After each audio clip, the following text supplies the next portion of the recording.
ሰላምና ጸጋ ይብዛላችሁ ቅዱሳን እንደምን አላችሁ?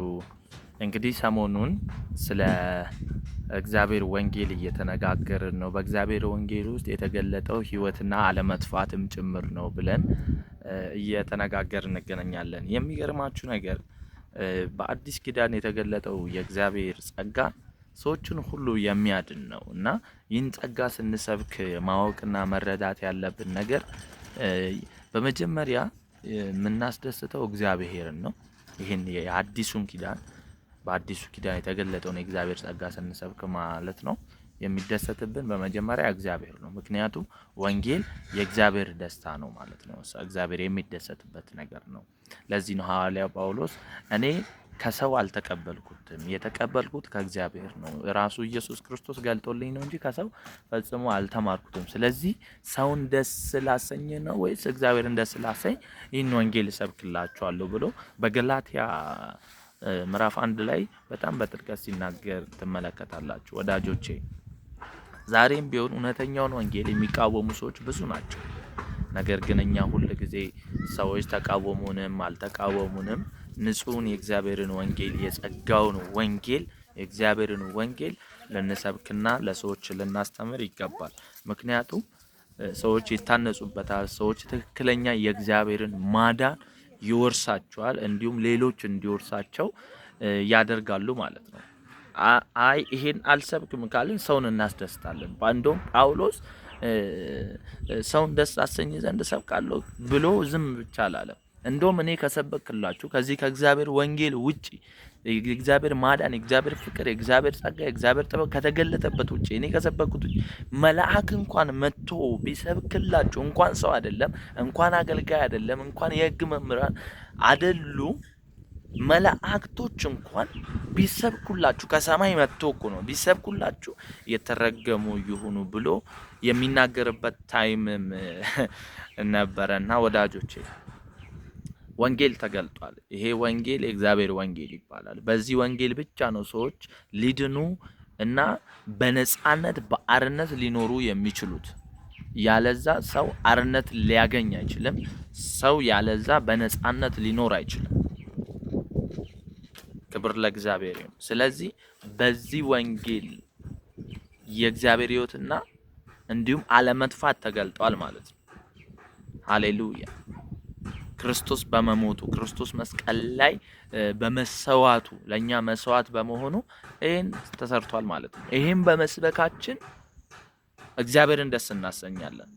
ሰውን ደስ ለማሰኘት ሳይሆን ሰውን ለመጥቀም ግን እናገለግላለን። ሰውን ደስ አናሰኝም ማለት ምን ማለት ነው? የሰውን ፍቃድ አይደለም እናገለግለው።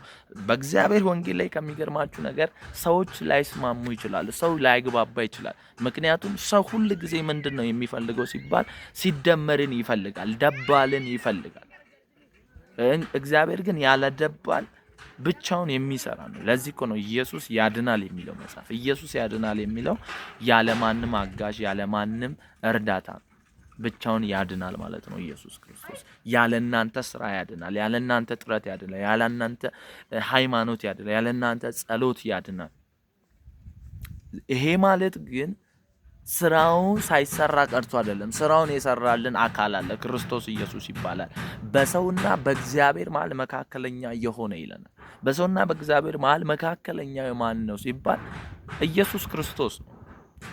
ኢየሱስ በሰውነቱ ሰውን ሲወክል፣ በክርስቶስነቱ ደግሞ እግዚአብሔርን ይወክላል። በዚህ መካከለኛ ተብሎ አስታራቂ ተብሏል ማለት ነው። ክብር ለእግዚአብሔር። ወይ ደግሞ ከዚህ በፊትም እንደነገርኳችሁ ሊቀ ካህን ነው ማለት ነው። ሰዎችን ወደ እግዚአብሔር ያቀርባል፣ እግዚአብሔርን ወደ ሰው ያቀርባል። ለዚህ እኮ ነው ኢየሱስ ክርስቶስ ወደ አብ የሚወስድ መንገድ ነው የሚለን እኮ። በሱ በኩል ካልሆነ በስተቀር ወደ አብ የሚወስድ ሌላ የለም። አብም ወደኛ መምጣት የሚችለው እኛም ወደ አብ መሄድ የምንችለው የሚገርማችሁ ነገር በክርስቶስ ኢየሱስ ብቻ፣ ሌላ መንገድ የለም ወዳጆቼ። ይሄን እውነት እመሰክርላችኋለሁ። ምናልባት ይሄን ወንጌል ያልተቀበላችሁ ያላመናችሁ ተቀበሉ። ያለዚህ ወንጌል ሊዳን አይችልም። የእግዚአብሔር ማዳን የተገለጠው በዚህ ወንጌል ነው። የአባቶች ተስፋ የአባቶች ኪዳን በክርስቶስ ኢየሱስ መወለድ እንዲሁም ደግሞ መሰቀል፣ መሞት፣ መነሳት፣ ማዕረግ፣ መቀመጡ ተፈጽሟል፣ አልቋል። ስለዚህ በዚህ ወንጌል ብታምኑ የእግዚአብሔር ማዳን ይወርሳችኋል ማለት ነው። ክብር ለእግዚአብሔር ይሁን። እሱም ብቻ አይደለም፣ የክርስቶስ ኢየሱስ አካል ትሆናላችሁ። ክርስቶስ የእናንተ ራስ ይሆናል። እናንተ በክርስቶስ ውስጥ ሆናላችሁ፣ ክርስቶስ ደግሞ በእናንተ ውስጥ ይሆናል። እሱም ብቻ ሳይሆን አብም በእናንተ ውስጥ ይሆናል፣ እናንተም በአብ ውስጥ ትሆናላችሁ። ስለዚህ ከእግዚአብሔር ጋር አንድ ትሆናላችሁ ማለት ነው። ምክንያቱም አንድ የሚያደርጋችሁ በክርስቶስ ባላችሁ ላይ እምነት ነው። እግዚአብሔር ከሙታን እንዳስነሳው በእግዚአብሔር አምናችኋል? አዎ እናምናለን። ደግሞ በልባችሁና በአፋችሁ ትመሰክራላችሁ? አዎ። ያኔ ሙሉ ደህንነትን ታገኛላችሁ ማለት ነው። ሃሌሉያ። ስለዚህ ይህን ወንጌል ሳይሰሙ እንዴት ይድናሉ ስለሚል ይህን ወንጌል ሰው ሳይሰማ ሊድን አይችልም። ይሄን ወንጌል የምናሰማው ግን ሰዎች ይጠቀሙና ሰዎች ይድኑ ዘንድ ነው እንጂ ሰዎችን ደስ ለማሰኘት አይደለም። እኛ እግዚአብሔርን ደስ ለማሰኘትና የእግዚአብሔርን ፍቃድ ለመፈጸም የምናገለግል የእግዚአብሔር ባሪያዎች። ባሪያ ደግሞ ሁሉ ጊዜ የጌታውን ፍቃድ ነው የሚያደርገው እንጂ የሚያገለግላቸውን ፍቃድን እና ፍቃድ ለማድረግ ሳይሆን የሚያገለግላቸውን ደስ ለማሰኘት አይደለም። ለመጥቀም ግን ያገለግላል። እነሱ ሊቃወሙት ይችላሉ። እነሱ የተለያየ ሀሳብ ሊያነሱ ይችላሉ።